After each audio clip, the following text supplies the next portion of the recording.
Educação é o tema do Vida e Saúde de hoje. Isso reflete sim na nossa saúde. Aliás, olha, educar é uma das maiores e mais importantes missões que a gente tem na vida. E a gente educa, mesmo você que não é pai, você que não é mãe, você educa as crianças da igreja, as crianças que você conhece, seus sobrinhos, educa sim. Por isso a gente trouxe o tema para hoje aqui, para dentro do Vida e Saúde.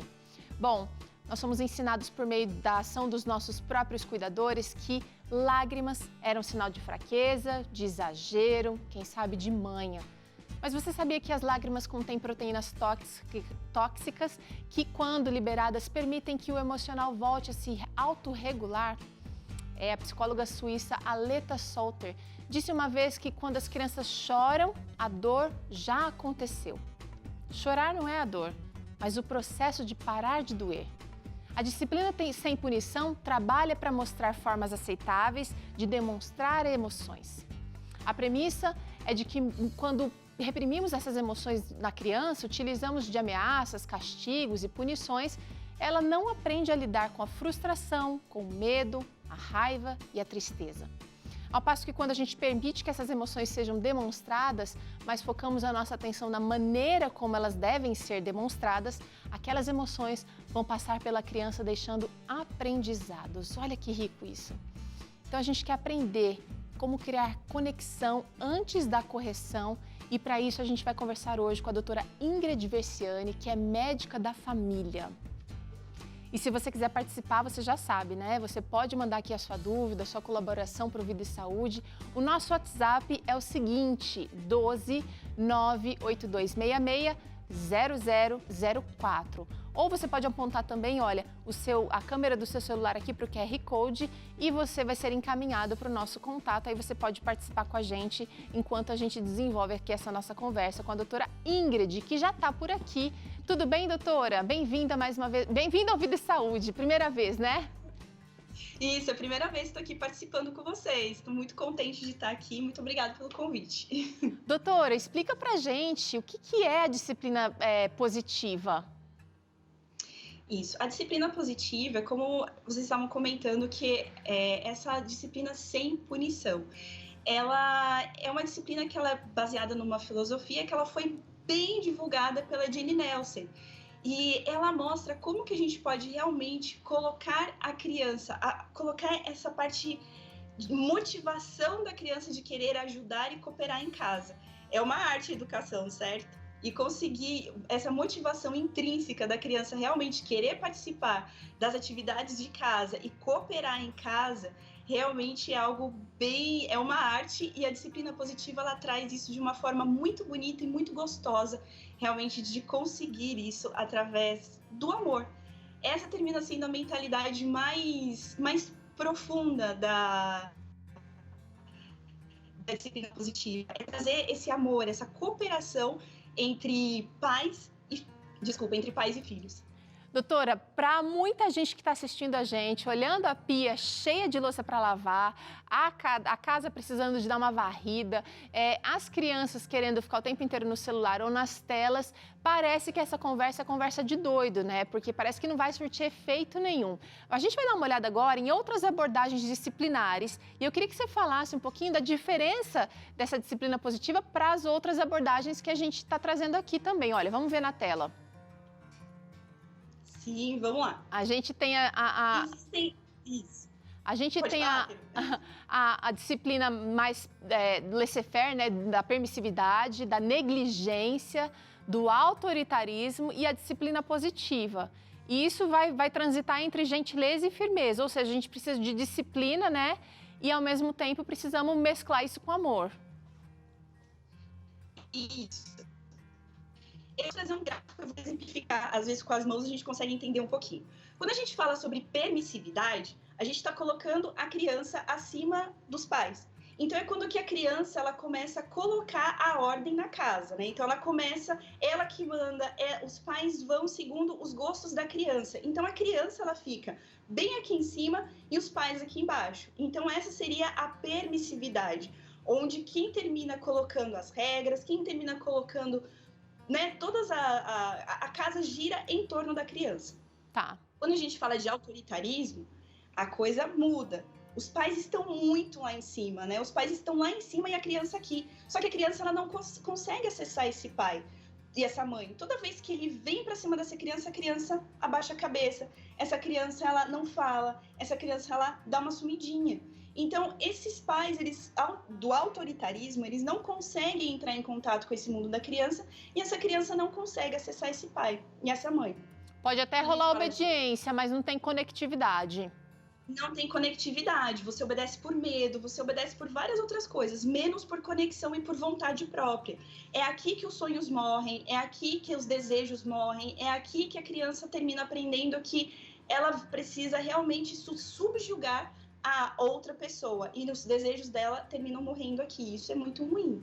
Quando a gente fala de negligência, a gente tem os pais que viram o rosto para a criança e a criança quer acessar esses pais não estão. E não é só a questão de negligência no sentido de que a criança está em situação de rua. Não, gente. A negligência, ela pode acontecer, a negligência emocional também.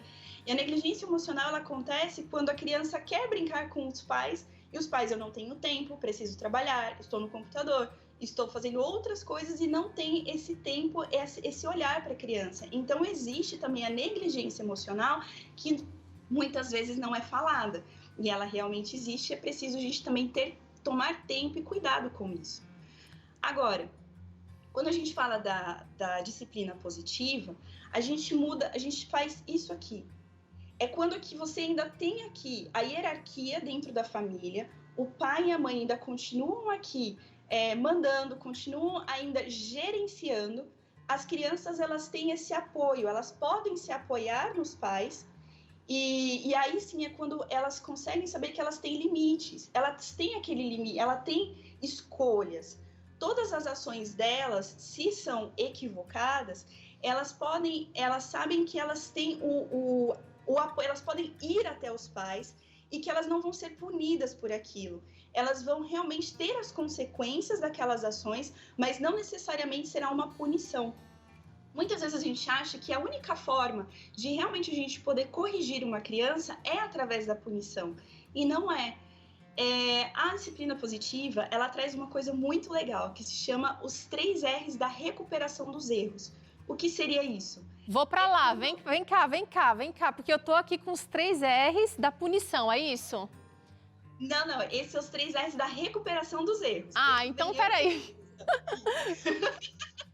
Vamos lá, então, os 3 R's da recuperação do medo, que é positivo, ou seja, é isso? Isso, exato. Quando a criança ela comete um erro, isso vale para o adulto também, né? Quando ela comete um erro, ela então reconhece esse erro. Ela não tem medo de dizer para os pais. A disciplina positiva traz isso. Ela traz essa confiança da criança vir até os pais. Então ela reconhece o erro. Opa, eu errei. Depois ela reconcilia esse erro. Ela pede desculpa. Você me desculpa? E o 3º R é resolver esse problema. Vamos juntos resolver um problema? Então, um mundo em que não houvesse a punição seria um mundo em que realmente as pessoas elas teriam uma autorresponsabilidade. Peraí, eu errei. Então, se eu errei, eu me desculpo. E vamos resolver esse problema juntos? Como que eu posso estar resolvendo esse problema para não cometer esse erro? Então, vamos lá de novo, doutora. A criança e o adulto, quando a gente erra, olha, a gente primeiro precisa reconhecer, depois a gente precisa... reconciliar, pedir desculpa. Poxa, eu errei, realmente eu errei, você me desculpa? Ok, porque se a gente só reconhecer, mas não reconciliar, a gente vai ficar patinando pro resto da vida, né? Remoendo, vai ficar sofrendo. E o 3º R... resolver. Então, resolver esse problema. Tá. Como que a gente chega numa solução para que esse erro não volte a acontecer ou minimize esse erro? Então, como que a gente realmente atuar com maturidade? Então, ensinar essa maturidade para a criança, né? Você ir ensinando isso a passos pequenos. Mas muitas vezes só vai acontecer se o adulto ele tiver essa maturidade de poder ensinar isso. É verdade. Até porque a gente foi ensinado com outro modelo de educação, só que os estudos têm mostrado que as punições elas impactam na autoestima da criança. Agora sim, os 4 R's da punição. Mas antes de vir para cá para os 4 R's da punição, chegou uma interação de alguém que está sabendo sobre esse assunto. A Lívia, olha, eu aplico disciplina positiva aqui em casa e posso dizer que se resume em paciência, persistência e empatia, ser amorosamente firme. E ela parabeniza aqui o programa. Obrigada, Liv, obrigada por resumir assim dessa maneira. Doutora, parece que é impossível a gente aplicar depois de tanto tempo praticando outro modelo de educação, mas é possível. A gente ver testemunhos como a Lívia aqui, mostrando que a gente consegue mudar a nossa cabeça se a gente permitir, né, que esse ensinamento ou esse estudo, na verdade, transforme a nossa maneira de agir, né? Com certeza, gente, com certeza. A gente precisa entender que o ser humano ele é resiliente. Deus capacitou o ser humano com essa possibilidade da resiliência. O que é resiliência? É a possibilidade de passar por uma dificuldade e sair dela, sabe, com a possibilidade de sair diferente dela. Mas isso só depende das escolhas que cada um de nós fazemos com as dificuldades que a gente enfrenta. Como a gente estava falando antes da Lívia aparecer aqui na telinha, essas punições, elas impactam a autoestima da criança. Então, não é uma punição para o erro, muitas vezes, mas para a pessoa ali, que é aquela criança. E aí a gente vem aqui com o primeiro R aqui, né, que impacta negativamente, é o ressentimento. A criança pensa que está sendo injustiçada e ela para de confiar naquele adulto. Exatamente. O que acontece? Quando a gente pune uma criança, vamos colocar uma situação. A criança, ela já a gente vai ver o comportamento. A criança quebrou um prato. A criança quebrou um prato e o que acontece? O adulto chega para ela e fala: que coisa horrível que você fez. Olha que você é muito desastrado, você não faz nada direito. Vai para o seu quarto porque eu não quero você aqui agora. Sai daqui e fica longe porque eu não quero você aqui agora. E ainda dá umas palmadas na mãozinha e no bumbum para que a criança aprenda. Então, vamos usar esse exemplo. Tá. Quando passa isso, o que acontece? A criança ela vai embora e vai o quê? Remoer isso. Ela começa a entender que ela foi a errada, ela fez as coisas ruins e o adulto não quer estar perto dela porque ela é ruim.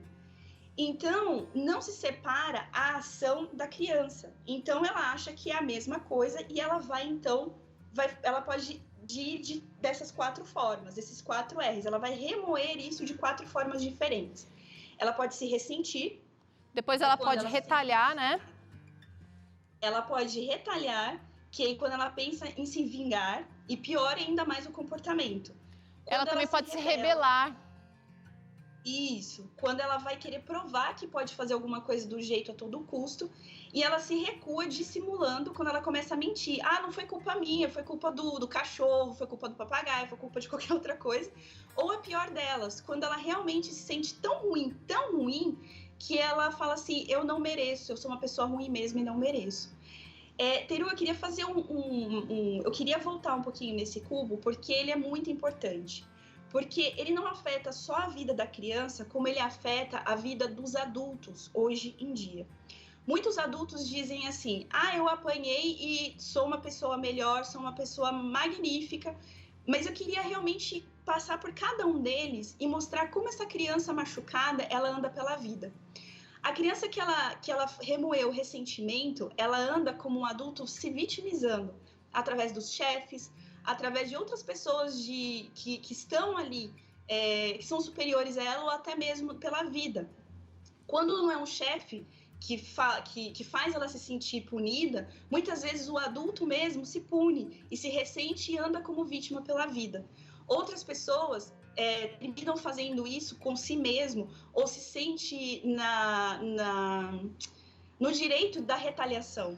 Ela começa, então, a se vingar de outras pessoas, às vezes contando uma fofoca aqui, contando outra fofoca ali, falando coisas más de outras pessoas, porque se acha no direito que ela tem de retaliar, porque ela de certa forma, foi punida de alguma forma, aconteceu algo ruim, e ela se sente na necessidade de se punir e punir outras pessoas dessa forma.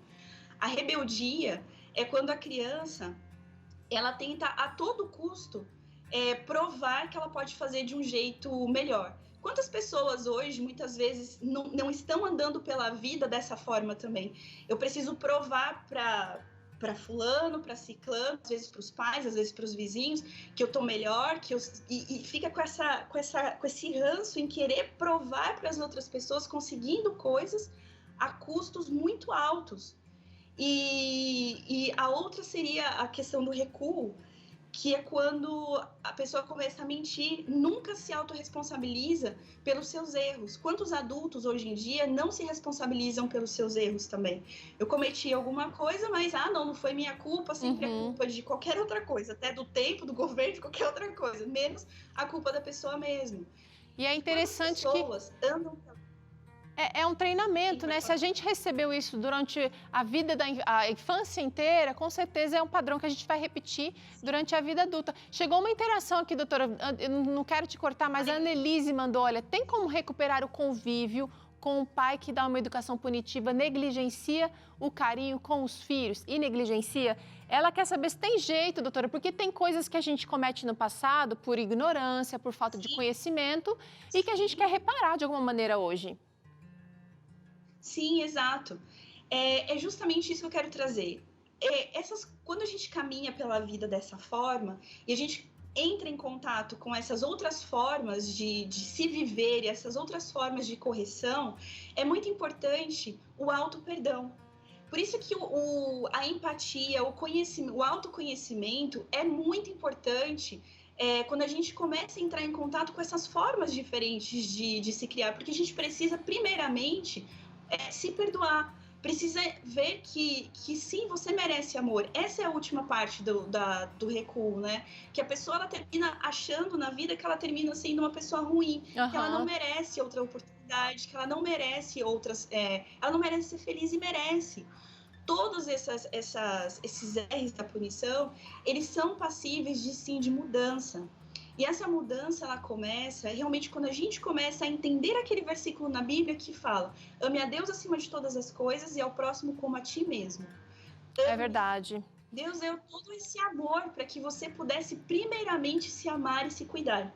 Então, a partir disso, é que realmente você vai conseguir se perdoar e realmente vai conseguir se amar e passar esse amor para os seus filhos. Então, é possível arrumar esses laços independente da idade, desde que parta desse princípio de amor, de empatia, de cuidado, realmente se colocar no lugar do outro e se perdoar e se amar mesmo. Então, sim, é possível sim. Graças a Deus. Doutora, vamos para critérios aqui para uma disciplina afetiva. Eu quero passar rapidamente, porque depois eu quero que você fale uma parte mais prática. A disciplinar com gentileza e firmeza ao mesmo tempo. Dá um exemplo para mim aqui, doutora.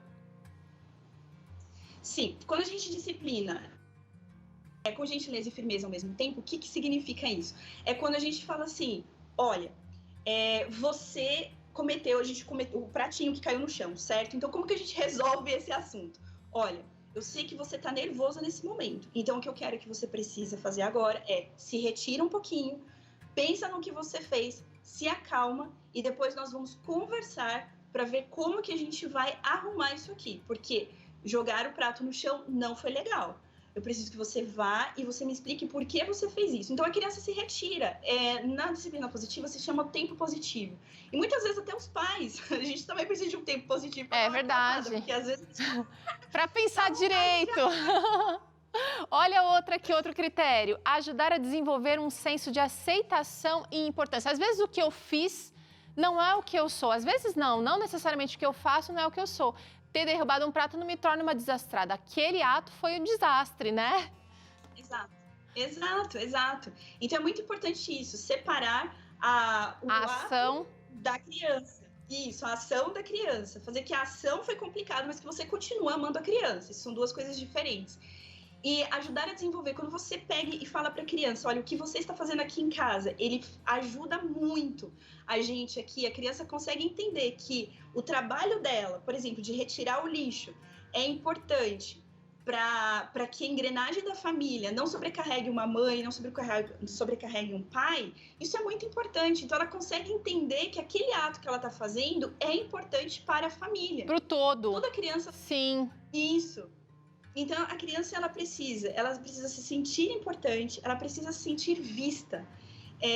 Todos nós temos esse senso de pertencimento. Eu preciso pertencer a algum lugar. E quando você pertence a um lugar em que você é aceito do jeitinho que você é, isso faz com que você vá para um mundo mais aberto, você vai para um mundo muito mais leve, muito mais livre e com muito mais capacidade de chegar muito mais longe. É verdade, doutora. Outro critério aqui, gerar reflexão, entendimento, mudanças e evolução. Então, quando a gente pune, a gente talvez não dá essa oportunidade de pensar por que você fez isso, o que você está sentindo de verdade. E uma outra coisa aqui, doutora, seria ensinar habilidades sociais para a formação de um bom caráter. É o que a gente mais precisa na sociedade, de gente que realmente se importe com o outro e viva os princípios bíblicos, né?